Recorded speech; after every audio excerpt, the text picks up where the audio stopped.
Assalamualaikum warahmatullahi wabarakatuh. Channel ini menceritakan alur cerita dari buku cerita silat yang ada. Karena hanya alur cerita, maka disarankan untuk membaca bukunya secara utuh. Untuk menambah semangat, saya mengharapkan dukungan pada channel ini dengan cara subscribe, like, comment, and share kepada teman-teman. Kali ini saya menceritakan alur cerita Suling Emas, lanjutan cerita dari Bukek Xiansu atau Manusia Dewa, karangan Asmaraman Kopingho. Jilid 17. Busong kaget bukan main. Ternyata orang tua yang terinjak perutnya itu manusia tanpa tanding. Busong merasa tidak senang karena nama kakek itu mengandung kesombongan. Ternyata manusia tanpa tanding itu mengetahui sastrawan Cubun tinggal di Pulau Ular Putih. Hanya dia merasa ditipu kepalan sakti yang mengaku telah membunuh sastrawan Cubun. Betapa kagetnya Busong karena manusia tanpa tanding mendengar suara suling yang ditiup sastrawan Cubun. Tentulah kakek ini mempunyai kesaktian yang luar biasa. Manusia tanpa tanding minta bertanding catur walaupun hatinya kesal karena merasa diremehkan. Namun Busong tetap sabar dan bertanding catur. Karena meremehkan lawannya, akhirnya manusia tanpa tanding kalah jumlah biji catur. Namun begitu Busong mengambil biji catur untuk memenangkan pertandingan, ternyata biji catur itu lekat tak bisa diambil. Busong menyalurkan tenaga dalam ke tangannya dan biji catur itu terambil. Manusia tanpa tanding kalah. Tenaga dalammu lumayan, siapa gurumu? Guruku sastrawan gila. Oh, ternyata sastrawan gila. Beruntung orang gila itu punya murid sebaik kamu. Berapa tahun kamu belajar silat? Selama 2 tahun. Sekarang keluarkan ilmumu melawan aku. Manusia tanpa tanding menyerang Busong sambil berkata, ayo keluarkan ilmu tangan sakti kapas, atau ilmu silat 7 bintang, 17 bintang, atau ilmu pedang 8 dewa yang digabung dengan ilmu kipas badai mengaduk lautan. Busong kaget. Manusia tanpa tanding mengetahui semua ilmu simpanan gurunya dan membuat Busong tidak niat lagi untuk bertanding dan diam saja. Manusia tanpa tanding memerintah burung hantunya untuk menyerang Busong dan tanpa sengaja burung hantu itu terbunuh. Manusia tanpa tanding marah-marah sendiri. Sekarang keluarkan suling emasmu, ajari aku main suling. Busong tidak bisa mengelak, lalu mengeluarkan suling dan mengajari manusia tanpa tanding meniup suling. Selama 2 jam, suling itu tak pernah berbunyi. Busong berkata, bunyi suling itu akan menenteramkan hati jika bergabung dengan dan seirama dengan syair. Jika berkenan, biarlah aku yang meniup suling dan kakek yang membacakan syair. Boleh. Kakek itu berkata tak sabar. Lekas kau dengarkan, akan kuhafalkan. Busong sengaja memilih syair terakhir dari kitab kuno itu yang telah membuat sastrawan Cubun girang. Mula-mula kakek itu mengikuti dan meniru bunyi syair sebaris demi sebaris sampai hafal semuanya. Tiba-tiba kakek itu menobrok dan melompat. Kedua tangannya merangkul pundak Busong dan memeluknya. Anak baik, lekas kau tiup suling. Lekas beri kesempatan telingaku mendengar perpaduannya. Mendengar perpaduan suling dan syair, manusia tanpa tanding merasa senang dan semakin menikmati perpaduan suara suling dan syair yang dihafalnya. Namun lama-lama kakek tanpa tanding tertawa, menangis sejadi-jadinya sambil menjambak-jambak rambutnya. Busong yang bingung menghentikan selingnya dan ternyata kakek tanpa tanding sudah duduk bersemedi. Busong, lekas kau mainkan semua jurus ilmu pedang 8 dewa dengan suling itu. Jangan melawan. Kalau aku menotok dan memukulmu, hanya inilah yang dapat kulakukan untuk membalas budimu yang telah membuka mata hatiku. Mulailah anak baik. Busong mulai memainkan suling itu dengan jurus pertama. Tiba-tiba berkelebat manusia tanpa tanding dan Busong merasa lambungnya tertotok. Busong merasa betapa hawa sakti di tubuhnya tersalur keluar melalui lambung yang baru saja tertotok. Sehingga jurus yang dimainkan mengandung tenaga dalam yang jauh lebih hebat. Busong teringat akan cerita suhunya bahwa ilmu membuka jalan tenaga dalam semacam ini hanya dimiliki oleh orang-orang yang sudah mencapai tingkat yang sangat tinggi sekali. Penggunaan hawa sakti dalam tubuh untuk menyalurkan ke dalam tubuh orang lain seperti itu juga membahayakan dirinya sendiri. Namun Busong tidak sempat mencegah lagi. Begitu selesai memainkan seluruh jurus ilmu pedang 8 dewa, Busong menyimpan sulingnya dan cepat menengok. Kiranya kakek itu sudah bersila lagi di atas batu, mukanya pucat seperti mayat, matanya tertutup dan sama sekali tidak bergerak. Busong meloncat mendekati dan memanggil lirih. Kakek itu tidak menjawab, hanya memberi isyarat Busong untuk pergi. Busong berlutut dan pamit pergi. Pergantian kekuasaan terjadi secara baik-baik. Hal ini adalah karena Jenderal Cao Chuanying menguasai sebagian besar bala tentara. Politiknya yang lunak dan tidak memperbolehkan anak buahnya melakukan kekerasan dan gangguan di kota raja. Jenderal Cao menjadi kaisar dengan nama Kaisar Sung Taichu. Kerajaan Khitan menduga bahwa tentu keadaan di ibu kota menjadi kacau karena peralihan kekuasaan. Oleh karena itu, maka bala tentara Khitan lalu menyerbu dari utara. Kaisar menjadi marah dan segera mengirim pasukan untuk membantu pasukan perbatasan. Sastrawan gila maklum bahwa hanya kaisar kerajaan baru inilah yang dapat diharapkan mendatangkan kemakmuran kepada rakyat.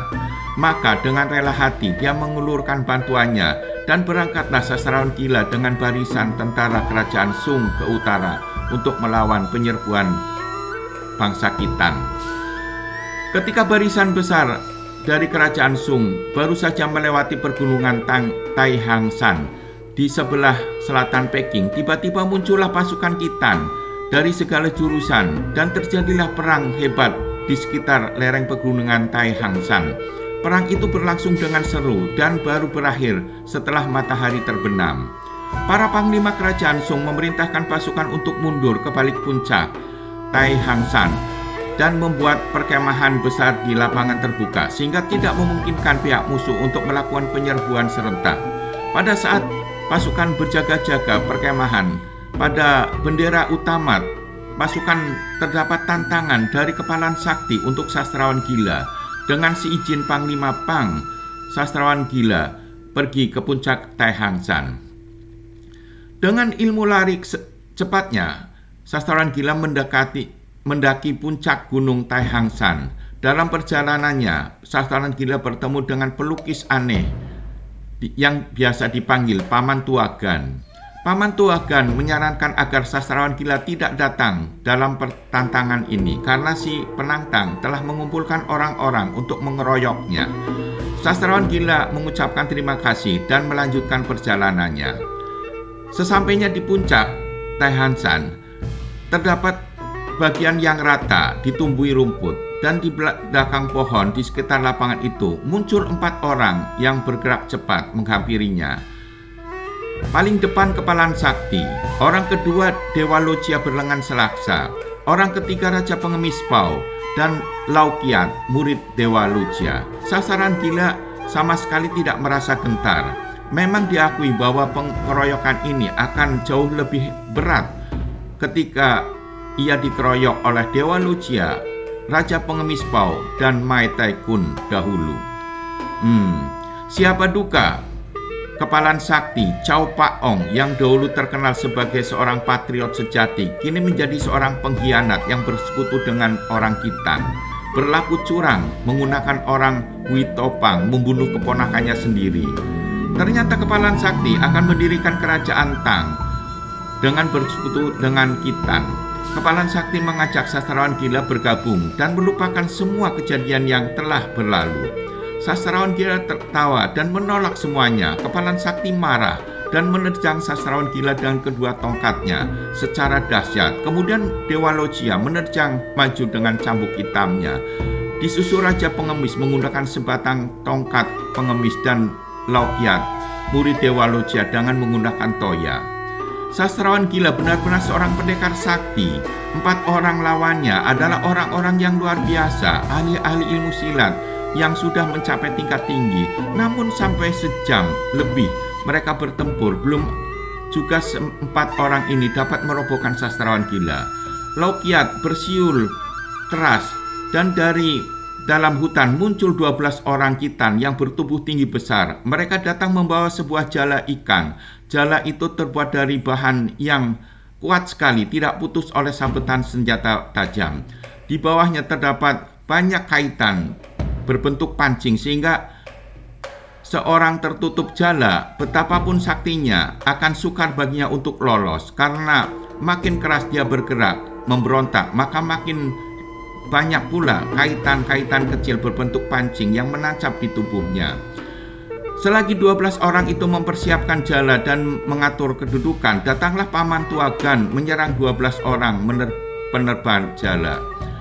Ketika Paman Tuagan dengan seenak-enaknya membabat roboh 12 orang tinggi besar itu, seperti membabat rumput saja, Dewa Loggia menyerang Paman Tuagan. Aduh! Paman Tuagan roboh terguling dan terus bergulingan tubuhnya untuk menghindari serangan susulan.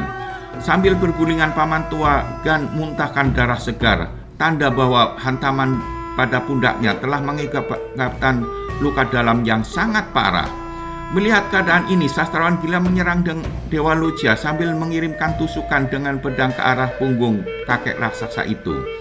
Dewa Loggia tidak mengelak, cepat mengerahkan tenaga Hexian di tangan kirinya menghantam ke arah lambung sastrawan gila, mengajak mati bersama. Sastrawan gila tidak sudi menerima ajakan itu. Pedangnya membabat ke bawah. Trak! Buntunglah lengan kiri Dewa Loggia sebatas siku. Pedangnya membalik sehingga membabat perut Dewa Loggia. Dewa Loggia tertawa memandang ususnya yang keluar dari lubang perut dan roboh berkelojotan dan mati. Di saat itu sastrawan gila juga diserang tongkat Raja Pengemis dan Toya Laukiat menusuk ke arah punggung dengan sekuat tenaga. Karena melihat gurunya tewas, sastrawan gila meloncat menangkis kedua tongkat Laukiat dengan pedang dan menyampok tongkat Raja Pengemis Pau dengan kipas. Melihat situasi itu, Kepalan Sakti mengirim pukulan jarak jauh. Sastrawan gila tak sempat mengelak, punggungnya terkena pukulan jarak jauh dan terguling. Kembali Raja Pengemis dan Laukiat melakukan serangan bersamaan. Pada saat sastrawan gila berusaha menangkis dan mengelak, kembali Kepalan Sakti mengirimkan pukulan jarak jauh dengan kekuatan penuh. Sastrawan gila menderita luka berat. Dia memuntahkan darah, akan tetapi segera dapat mengatur pernapasan. Paman Tuagan yang sudah terluka semenjak mengajak sastrawan gila lari, akan tetapi sastrawan gila tidak mau melarikan diri. Sastrawan gila dikeroyok 3 orang karena lawannya masih berjalan seru. Dia sudah bertekad bahwa biarpun akhirnya dia kalah dan tewas, ia harus dapat merobohkan Kepalan Sakti lebih dahulu. Pada saat yang amat berbahaya sastrawan gila, tiba-tiba muncullah Busong. Melihat suhunya dikeroyok keadaan payah, Busong mengeluarkan suara melengking tinggi dan langsung mengamuk. Munculnya Busong yang mengamuk tanpa dikomando, para pengeroyok melompat pergi dan Laukiat yang pergi dulu setelah menyambar jenazah gurunya. Sastrawan gila melihat Busong lalu memuntahkan darah segar dan pingsan. Pagi hari, sastrawan gila dan Busong duduk di luar lingkungan perkemahan sambil berjemur. Busong menceritakan pertemuannya dengan sastrawan Ciubun dan manusia tanpa tanding. Sastrawan gila memerintahkan Busong memainkan ilmu silat pedang 8 dewa dengan suling emasnya. Sastrawan gila tersenyum. Busong, kau sungguh bernasib sangat baik, muridku. Sekarang aku tidak khawatir lagi. Dengan bantuan manusia tanpa tanding, kau sudah melampaui gurumu. Ah, mana bisa begitu, Suhu? Saya murid yang bodoh. Sastrawan gila tertawa. Coba ceritakan bagaimana keadaan perang ketika kau tiba di sini. Bersambung ke jilid 18.